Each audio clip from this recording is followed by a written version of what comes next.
গোপালকে হারানো যে বড্ড শক্ত কাজ। ওরে বাবা, এ তো মাথায় ভেঙে পড়লো বাজ। দেখুন মন্ত্রীমশাই, গায়ে আমার যত জোরই থাকুক না কেন, ওই বুদ্ধি শুদ্ধি যে বড্ড কম। আমি চিকিৎসক মানুষ, জ্ঞান থাকলেও বুদ্ধি নেই।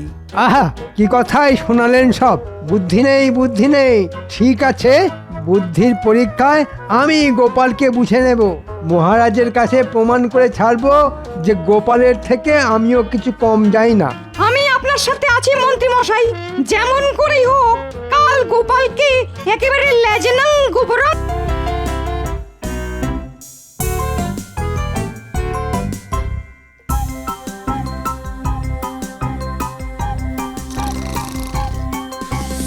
দেখেছো, পুকুরের ঘাটে যাওয়ার সময় ডেকে দিয়ে গেলাম। ওদিকে আমার রাজ্যের কাজ হয়ে গেল, আর এদিকে বুড়োর ঘুম থেকে ওঠার নাম নেই। হ্যাঁ, এই এই ওঠো, ওঠো বলছি, ওঠো। ঘুমটা যেই একটু জমাট বেড়েছিল অমনি খেপা ষাঁড়ের মতো ঠেলা মেরে আর দাঁড় কাকের মতো চেঁচিয়ে দিল আমার ঘুমের 12টা বাজিয়ে। এই এই এই এই কি বলে কি তুমি? আমি খেপা ষাঁড়, আমি দরকাক। দাঁড়াও দাঁড়াও, দেখাচ্ছি তোমায়, দেখাচ্ছি। এই রে, সকালবেলাতেই দেবীর রণচণ্ডী খেতে গেছে। ওরে বাপ রে বাপ! এই এই এই এই মোটা ভুঁড়ি নিয়ে ছুটে আর কত দূর যাবে? আজ তোমারই একদিন কি আমারই একদিন। তাহলে তাহলে তো এবার মক্ষম ভড়কিটা দিতে হয়। ওরে বাবা, বাবা, বুকের মধ্যে কি ধরফর করছে রে বাবা। ও বাবা, নিঃশ্বাস যে বন্ধ হয়ে আসছে। মাগো মাগো, প্রাণটা এক্ষুনি বুঝে বেরিয়ে গেল। ইগো, কি হলো তোমার? কেনে আমার দম যে বন্ধ হয়ে আসছে। শেষ সময় মুখে একটু জল দেবে। এমন কথা বলো না গো, আমি থাকতে কিচ্ছুটি হবে না তোমার, কিচ্ছু হবে না। তাহলে একটু জল। এই আমি এক্ষুনি ঘর থেকে জল নিয়ে আসছি গো, এক্ষুনি। কেমন এক কথাতে কাত হয়ে গেল। যাই, আমি এখন এই বুটিটা নিয়ে সামনের গাছের আড়ালে লুকিয়ে পড়ি।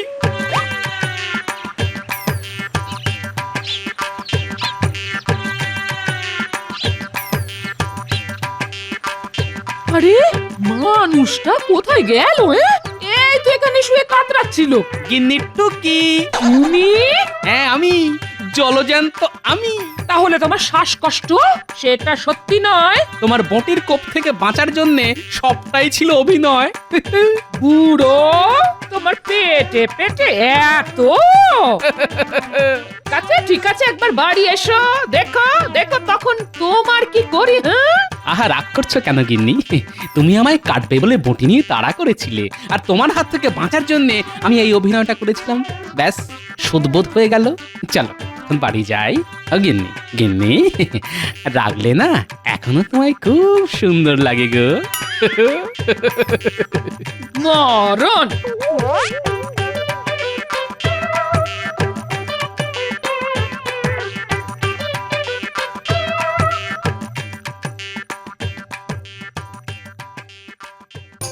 এখন বাজার থেকে বেশ বড় দেখে একটা গোটা রুই মাছ কিনে এনে গিন্নিকে ঠান্ডা করতে হবে, না হলে যে কপালে দুঃখ আছে। বাপরে বাপ, যা খেপে গেছে।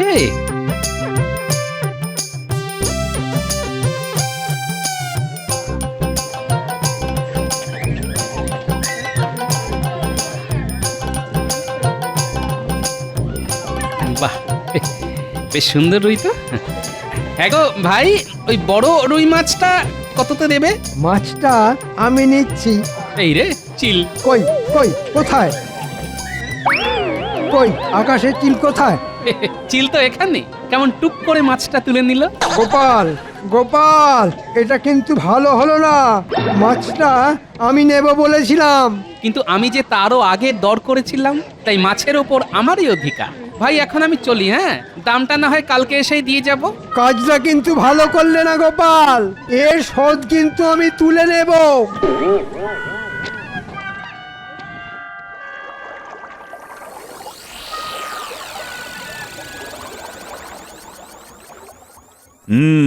সকলেই তো এসে গেছো দেখছি। এবার তাহলে সভা শুরু করা যাক। তার আগে আমার একটা নালিশ আছে মহারাজ। নালিশ? হ্যাঁ মহারাজ, নালিশ। কিন্তু কার বিরুদ্ধে? কার বিরুদ্ধে আবার? আপনার অতি প্রিয় আর আমার চিরশত্রু গোপালের বিরুদ্ধে। কেন কেন, কি করেছে আবার গোপাল? কি বলবো মহারাজ, আজ আমি আর গোপাল দুজনেই একই মাছওয়ালার কাছে মাছ কিনতে গিয়েছিলাম। আমি যেই রুই মাছটার দিকে হাত বাড়িয়েছি অমনি গোপাল চেঁচিয়ে উঠে বলল, চিল। চিল? হ্যাঁ চিল। আর আমি যেই চিল দেখতে আকাশের দিকে তাকিয়েছি অমনি গোপাল চিলের মতো ছো মেরে ওই রুই মাছটা নিয়ে চলে গেল।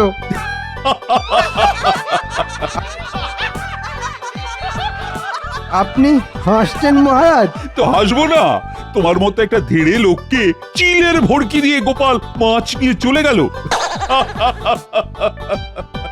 সত্যি গোপালের বুদ্ধির জবাব নেই। এটাকে বুদ্ধি বলে না মহারাজ, এটাকে বলে দুষ্ট বুদ্ধি, মানে দুর্বুদ্ধি। কি গোপাল, মন্ত্রী কি বলছে? আসলে মুখের মাছটা চলে গেছে তো, তাই রাগে অন্ধ হয়ে মন্ত্রী মশাই এসব বলছেন। উনি হয়তো ভুলে গেছেন যে আমার পুরো মাথা জুড়েই বুদ্ধি। দরকার হলে এই মাথা থেকে সুবুদ্ধি বের করি, আবার প্রয়োজন মতো কখনো কখনো মন্ত্রী মশাইয়ের কথা মতো দুর্বুদ্ধি। বেড়ে বলেছো গোপাল, দরকারে সুবুদ্ধি আবার প্রয়োজনে দুর্বুদ্ধি। গোপালের কথায় তাল না দিয়ে একটা সুবুদ্ধির পরীক্ষা নিন দেখি। ঠিক আছে, তাই হবে। সুবুদ্ধির একটা পরীক্ষা নেব আমি। তবে শুধু গোপাল নয়, পরীক্ষা দিতে হবে তোমাদের সবাইকে। যে পরীক্ষায় সফল হবে তাকেই আমি বুদ্ধিমান বলে ধরে নেব। কি গোপাল, রাজি তো? আমি রাজি মহারাজ। কি মন্ত্রী, চুপ করে আছো কেন? মানে যদি সত্যিকারের বুদ্ধির পরীক্ষা হয় তাহলে দেখবেন গোপালকে হারিয়ে একেবারে ভূত করে দেব। ঠিক আছে, কালই তাহলে তোমাদের বুদ্ধির পরীক্ষা হবে। এই শোনো, কাল যেন তেন প্রকারেণ গোপালকে বুদ্ধির পরীক্ষায় হারাতেই হবে। উমা, গোপালকে হারানো যে বড্ড শক্ত কাজ। ওরে বাবা, এ তো মাথায় ভেঙে পড়লো বাজ। দেখুন মন্ত্রীমশাই, গায়ে আমার যত জোরই থাকুক না কেন, ওই বুদ্ধি শুদ্ধি যে বড্ড কম। আমি চিকিৎসক মানুষ, জ্ঞান থাকলেও বুদ্ধি নেই। আহা, কি কথাই শোনালেন সব। বুদ্ধি নেই, বুদ্ধি নেই। ঠিক আছে, বুদ্ধির পরীক্ষায় আমি গোপালকে বুঝে নেব। মহারাজের কাছে প্রমাণ করে ছাড়বো যে গোপালের থেকে আমিও কিছু কম যাই না। আমি আপনার সাথে আছি মন্ত্রী মশাই, যেমন করেই হোক কাল গোপালকে একেবারে লেজেনাং গোবরং করে ছেড়ে দিতে হবে। বেটা টেকোটার খুব বুদ্ধির অহংকার।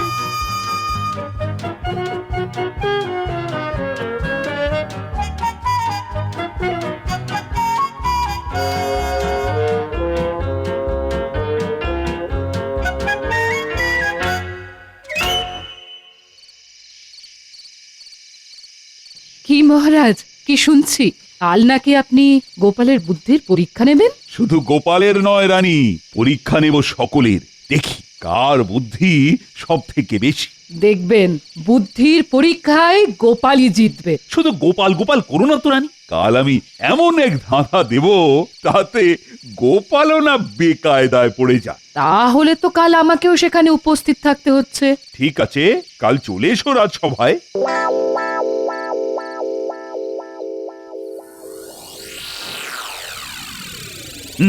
তাহলে শুরু করা যাক বুদ্ধির পরীক্ষা। কি করে শুরু করবেন মহারাজ? আমাদের বুদ্ধির চূড়ামণি গোপাল যে এখনো গড় হাজির। আমি এসে গেছি মহারাজ। বাহ বাহ বাহ, এই তো গোপাল এসে গেছে। বাবা, আমি ঠিক জানতাম যে গোপাল গা ঢাকা দেবার পাত্র নয়। আমার উপরে আস্থার জন্যে অজস্র ধন্যবাদ মহারাজ। তাহলে শুরু হোক বুদ্ধির খেলা। আজ তোমাদের প্রমাণ করতে হবে যে বন্ধ সমান সমান খোলা। কি আমার প্রশ্নটা সকলে বুঝতে পেরেছো তো? ঠিক বুঝতে পারলাম না মহারাজ। আচ্ছা, আবার বলছি, প্রমাণ করতে হবে যে বন্ধ সমান সমান খোলা। এ আবার কেমন প্রশ্ন মহারাজ? হ্যাঁ, বন্ধ আর খোলা কি এক? হ্যাঁ, বন্ধ মানে বন্ধ আর খোলা মানে খোলা। তাহলে বন্ধ সমান সমান খোলা হবে কি করে?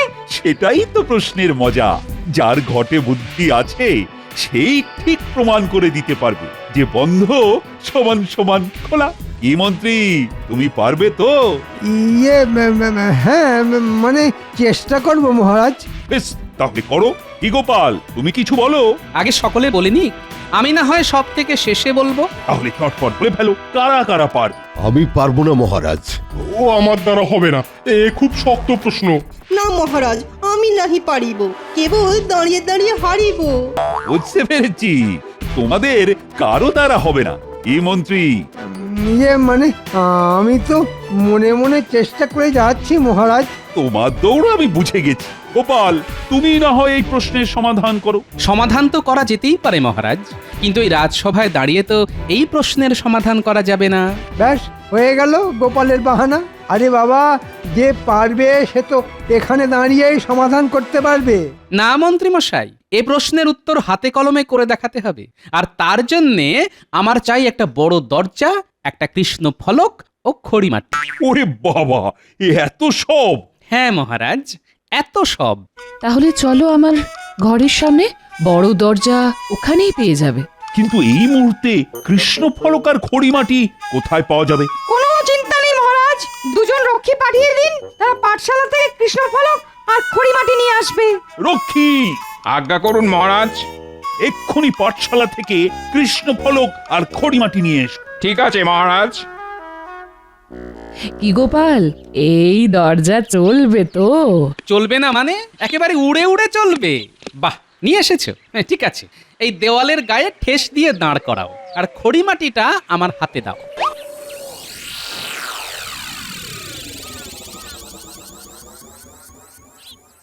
কি গো রাজপণ্ডিত, গোপাল কি করতে চাইছে কিছু কি বুঝতে পারলে? না মন্ত্রী মশাই, কিচ্ছু বুঝতে পারছি না। এবার এদিকে দেখুন সকলে, দরজার দুটো পাল্লাই বন্ধ থাকলে আমরা বন্ধ দরজা বলি, আর দুটো পাল্লা খোলা থাকলে কি বলি? খোলা দরজা। এক্ষেত্রে একটা খোলা আর একটা বন্ধ, তার মানে খোলা সমান সমান বন্ধ। মহারাজ, গোপাল কথার জাল বুনে আপনাকে বোকা বানাতে চাইছে। হ্যাঁ মহারাজ, অঙ্ক দিয়ে গোপাল আমাদের পুরো ব্যাপারটা বুঝিয়ে দিক। সে তো দেবই পণ্ডিত মশাই, আর তার জন্যই তো কৃষ্ণ ফলক আর খড়িমাটি আনিয়েছি। আ আ আ আ আ দেখুন, দরজার এখন যে অবস্থান আমি সেটাই অঙ্ক আর কথায় কৃষ্ণ ফলকে লিখলাম। কি কারো বুঝতে কোনো অসুবিধে আছে? না না, এতে আর বুঝতে অসুবিধে কোথায়? দরজার ডান পাল্লা খোলা আর বাম পাল্লা বন্ধ, সেটাই তো তুমি অঙ্ক আর কথায় লিখে দিয়েছো। এবার অঙ্কের নিয়মে বাম পক্ষ থেকে 1/2 আর ডান পক্ষ থেকে 1/2 বাদ দিয়ে দেব। কি পণ্ডিত মশাই, বাদ দেওয়া যায় তো? হ্যাঁ, সে তো অবশ্যই যায়।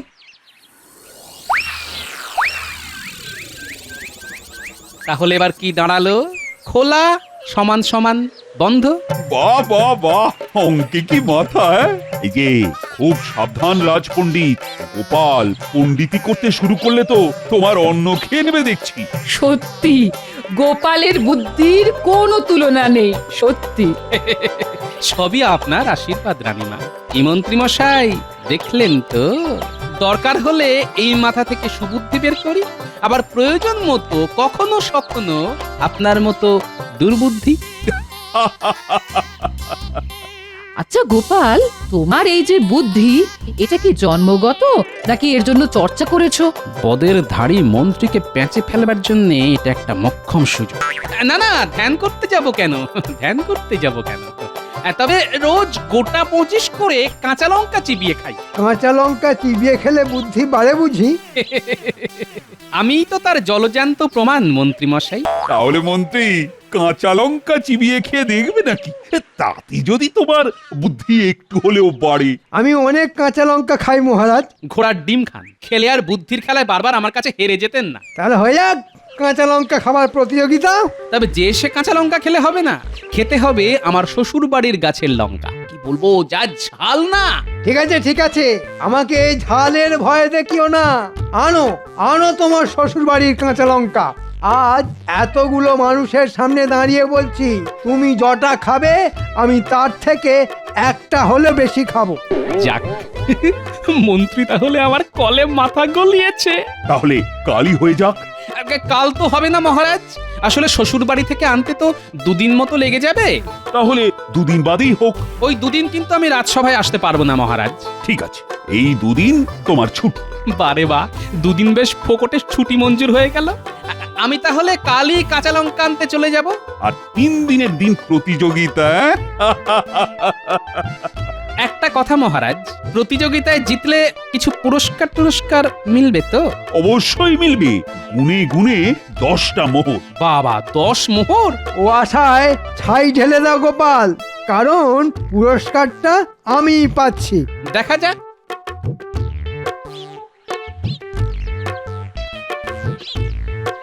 গিন্নি, বাজারের থলিটা ধরো।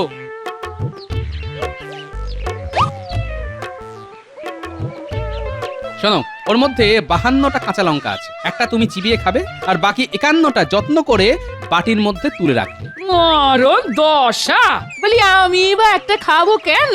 আর 51টাই বা যত্ন করে বাটির মধ্যে তুলে রাখতে যাব কেন?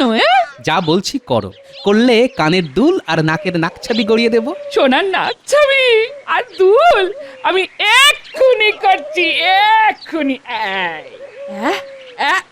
এই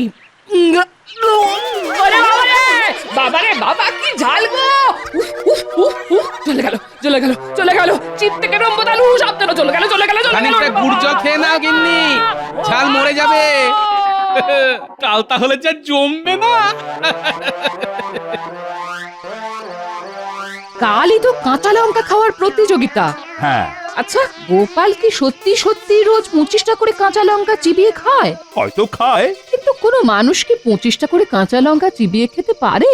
গোপাল যে কি পারে আর কি পারে না, সে হিসেব আমি এখনো করে উঠতে পারিনি রানী।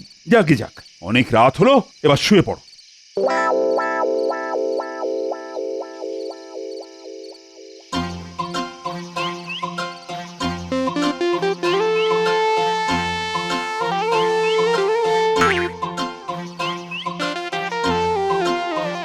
হ্যাঁ গো, রাতের বেলা লঙ্কা নিয়ে সব কি করছো বলো তো? কারুশিল্পী করছি গিন্নি, কারুশিল্পী। কারুশিল্প মানে? তুমি যেমন পটলের দোলমা বানাও, আমিও তেমনি কাঁচা লঙ্কার দোলমা বানাচ্ছি। ঠিক বুঝলাম না। আচ্ছা, পটলের দোলমা বানাতে তুমি ঠিক কি কি করো? ঠিক আছে, আমি বলে দিচ্ছি। প্রথমে পটলের মোটার দিকটা কেটে সরনা দিয়ে ভেতরের বীজ বের করে নিয়ে তার মধ্যে মাছ কিংবা ছোলার ডালের পুর ভরে দাও, তাই তো? হ্যাঁ, তাই তো করি। আমিও ঠিক তাই করছি।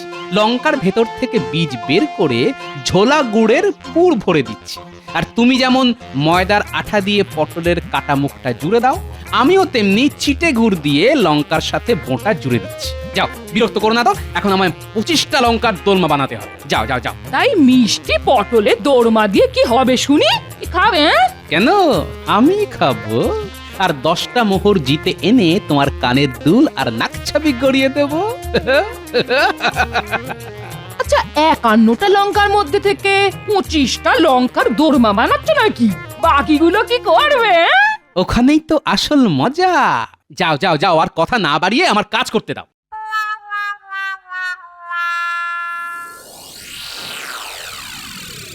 আজই গোপাল আর মন্ত্রীর মধ্যে ঝাল লঙ্কা খাওয়ার প্রতিযোগিতার কথা সকলের মনে আছে তো? মনে আর থাকবে না মহারাজ, প্রতিযোগিতা দেখার জন্যে আমরা সকলেই হয়ে আছি হন্যে। কিন্তু গোপাল তো এখনো কাঁচা লঙ্কা নিয়ে এসেই পৌঁছলো না। আর গোপাল, দেখো গে যাও, ও হয়তো এতক্ষণে পগার পার হয়ে গেছে। মানে অতি সোজা, গোপাল হয়তো কেটে পড়েছে। আরে বাবা, 25টা কাঁচা লঙ্কা খাওয়া অত সোজা নাকি? হ্যাঁ, তার উপর শুনেছি গোপাল নাকি একেবারে ঝাল খেতে পারে না। আরে বাবা, সকলেই কি আর আমি নাকি? হ্যাঁ, কিন্তু গোপাল না এলে প্রতিযোগিতা তো ভুন্ডুল হয়ে যাবে। সেটা তো আমিও চাই। ফাঁকা মাঠে জিতে গিয়ে 10-10টা মোহর এঁকে গুজে বাড়ি চলে যাব। প্রাতঃপ্রণাম মহারাজ। এই তো গোপাল এসে গেছে, তাহলে শুরু হোক প্রতিযোগিতা। এই নিন মন্ত্রী মশাই আপনার লঙ্কা।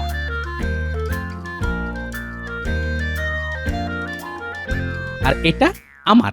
নিন, শুরু করুন।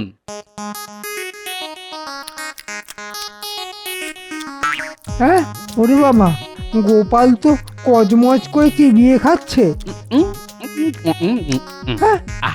গোপাল তো এবার দুটো লঙ্কা একসাথে চিবিয়ে খেলো। কি মন্ত্রী মশাই শুধু দেখলেই হবে, খেতে হবে না? আরে খান খান। হ্যাঁ মন্ত্রী, খাও খাও, খেয়ে একেবারে দেখিয়ে দাও তো। হ্যাঁ হ্যাঁ হ্যাঁ, খাবোই তো। গোপালের থেকে একটা হলেও বেশি খেয়ে আমি আমার কথা রাখবো। ওরে বাবা রে, ওরে মরে যাবো রে। ও ও ও চলে গেল, মুখ পেট সব চলে গেল। কি মন্ত্রী তো মাটিতে শুয়ে পড়লো। এই রাজবৈদ্য, একবার দেখো তো। না মহারাজ, নারী ওই সামান্য চঞ্চল হলেও ভয়ের কিছু নেই। আসলে ওই ঝালের চোটে তারও সে উনি ওই রকম করছেন। কি মন্ত্রী মশাই লঙ্কা খাবেন না? খান। আমি আর ওর মধ্যে নেই। ওরে বাবা, ও ও তাহলে প্রতিযোগিতায় আপনি হেরে গেলেন তো? হ্যাঁ, হেরেছি। তাহলে ওই 10টা মোহর ও সব তোমার, ও সব তোমার। তাহলে দিন মহারাজ 10টা মোহর। এই মোহর ভাঙিয়ে গিন্নিকে কানের দুল আর নাক ছাবি গড়িয়ে দেব মহারাজ। এই নাও 10টা মোহর।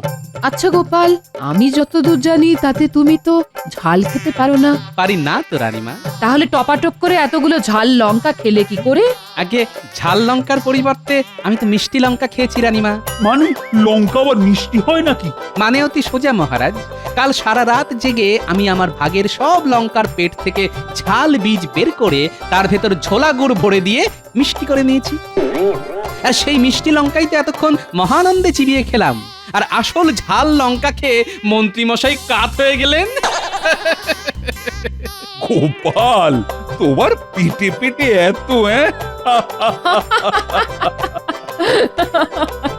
জোচ্চোর, তোমাকে খাওয়া খারাপ, না। আমি বাবা পালাই। মেরেই ফেলবো। গোপাল দাঁড়াও বলছি। গোপাল, ভালো হবে না কিন্তু।